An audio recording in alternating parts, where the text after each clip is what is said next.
சின்ன மருமகள்ல அடுத்து என்ன நடக்க போகுதுன்னு வாங்க பார்க்கலாம். தமிழ் வெளிய நிக்கிறாங்க. ஒட்டுமொத்த குடும்பமும் வெளிய வந்து பாக்குது. இந்த சாவித்திரி கத்துது, "உன் அப்பா எல்லாம் நல்லா இருப்பானாடி, நாசமா போயிருவான்டி. அவன் விளங்காம போக, கட்டையில போக" அப்படின்னு சொல்லிட்டு இந்த சாவித்திரி வந்து சாபக்கேடு குடுத்துக்கிட்டு இருக்கு. அப்புறம் ஈஸ்வரி சொல்லுது, "அத்தாச்சி கொஞ்சம் சும்மா இருங்க. என்ன சொல்ல வந்திருக்கான்னு கேட்போம்" அப்படின்னு சொல்லிட்டு ஈஸ்வரி சொல்லவும், அப்புறம் தமிழ் சொல்றாங்க, "மாமா உங்கள பத்தி எனக்கு நல்லாவே தெரியும் மாமா. நீங்க லட்ச லட்சமா பணம் குடுத்தாலும் நீங்க லஞ்சம் வாங்க மாட்டீங்க. எனக்கு தெரியும். நான் அத என் கண்ணால பார்த்துருக்கேன். அப்படி இருக்கையில எப்படி நான் வந்து உங்க மேல இவ்ளோ பெரிய பழிய போட விடுவேன்? அதுவும் எங்க அப்பா எப்படி உங்க மேல இப்படி பழிய சுமத்தலாம்? எங்க அப்பா பண்ணது ரொம்ப தப்பு தான் மாமா. அதனால எங்க அப்பா சார்பா நான் உங்ககிட்ட மன்னிப்பு கேட்டுக்கிறேன். மாமா அது மட்டும் இல்லாம எங்க அப்பாவ போய் போலீஸ்லயே இப்ப சரண்டர் ஆயிட்டாரு. எங்க அப்பா தான் எல்லாத்துக்கும் காரணம். நான் தான் இந்த மாதிரி எல்லாத்துக்கிட்டயும் பணம் வாங்கி ஏமாத்துனேன்னு அது மட்டும் இல்லாம அமைச்சர் ராஜாங்கத்துக்கும் எந்த சம்பந்தமும் இல்ல அப்படின்னு சொல்லிட்டு அவர் வாக்குமூலம் கொடுத்திருக்காரு மாமா. எங்க அப்பானால வந்த பிரச்சனைய நானே சரி பண்ணிடுறேன் அப்படின்னு சொல்லிட்டு தமிழ் சொல்றாங்க. அதாவது சரி பண்ணிட்டேன்னு சொல்றாங்க. உடனே இந்த சாவித்திரி சொல்லுது, இதெல்லாம் நினைச்சுக்கிட்டு திரும்பவும் வீட்டுக்குள்ள வந்துடலாம் அப்படின்னு மனக்கோட்டை கட்டிக்கிட்டு இருக்காதடி.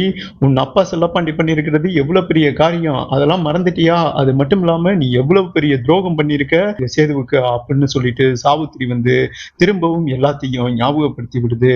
உடனே தமிழ் சொல்றாங்க, நான் பழசெல்லாம் பேச விரும்பலங்க. நான் பண்ணதெல்லாம் தப்புத்தேன் அப்படின்னு சொல்லிட்டு தமிழ் சொல்லும்போது சேது சொல்றாரு, சரி நீ இங்க இருந்து கிளம்பு அப்படின்னு சேது சொல்லவும், அதுக்கு முன்னாடிங்க நான் ஒரே ஒரு முக்கியமான விஷயத்த சொல்லிட்டு போயிடுறேன்னு தமிழ் வந்துட்டு சொல்றாங்க. இதை கேட்டுட்டு இருந்த ஈஸ்வரிக்கு நெருக்குங்குது. ஐயோ இவ எதுவும் நம்ம பிள்ளைய பத்தி உளறிடுவாளோ அப்படின்னு சொல்லிட்டு ஈஸ்வரி வந்து பயந்துகிட்டு இருக்கு. தமிழ் வந்து ஈஸ்வரியை முறைக்கிறாங்க, மாமா இதுல ஒரு பெரிய விஷயம் மறைஞ்சிருக்கு மாமா.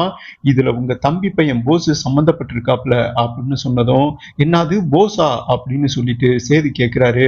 ஆமா போஸ் தான் எல்லாத்துக்கும் காரணம், நடந்த பிரச்சனைக்கெல்லாம் அவன் தான் நேத்து பணம் வாங்கினவங்க எல்லாம் பணத்தையும் கொடுக்கிறேன் அப்படின்னு சொல்லிட்டு ஆசை வார்த்தை காட்டி உங்க மேல கம்ப்ளைண்ட் கொடுக்கறதுக்காக தூண்டி விட்டுருக்கான்.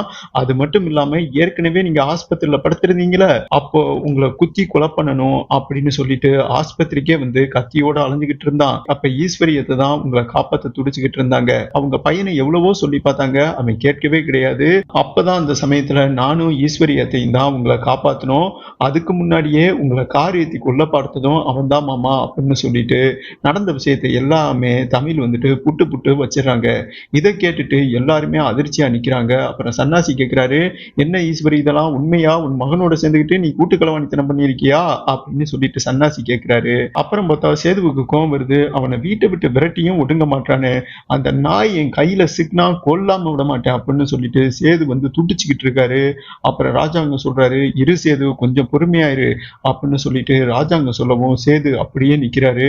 கரெக்டா அந்த தருணம் போஸையும் பாத்தீங்கன்னா போலீசார்கள் இழுத்துட்டு வராங்க. பெரியப்பா என்ன மன்னிச்சிருங்க பெரியப்பா அப்படின்னு சொல்லிட்டு போஸ் வந்து ராஜாங்க காலில் விழுகிறான். டே நாயை எந்திரா, என்னடா நடிச்சுக்கிட்டு இருக்க, எங்க அப்பாவை கொலை பண்ண பாத்தியாடா பாவி அப்படின்னு சொல்லிட்டு சேது வந்து போஸை போட்டு அடி அடின்னு அடிக்கிறாரு. அப்புறம் போலீஸ் சொல்றாங்க, சார் இவர் அன்னைக்கு உங்களை கொலை பண்ணதான் சார் ஆஸ்பத்திரிக்கு வந்திருக்காரு. அப்போதான் நாங்க ஆஸ்பத்திரியில உள்ள சிசிடிவி கேமராவெல்லாம் பார்த்தோம் அப்படின்னு சொல்லிட்டு போலீஸ் சொல்றாங்க ராஜாங்கத்துக்கிட்ட. ராஜாங்கம் வந்து போலீஸ் கிட்ட இருந்து துப்பாக்கியை வாங்கி அப்படியே போஸ் தலையில வச்சுக்கிட்டு நிக்கிறாரு. இதை பார்த்துட்டு ஈஸ்வரி வந்து, ஐயோ மாமா என் பிள்ளைய எதுவும் பண்ணிடாதீங்க மாமா அப்படின்னு சொல்லிட்டு ஈஸ்வரி வந்து காலில் விழுந்து கதறுது.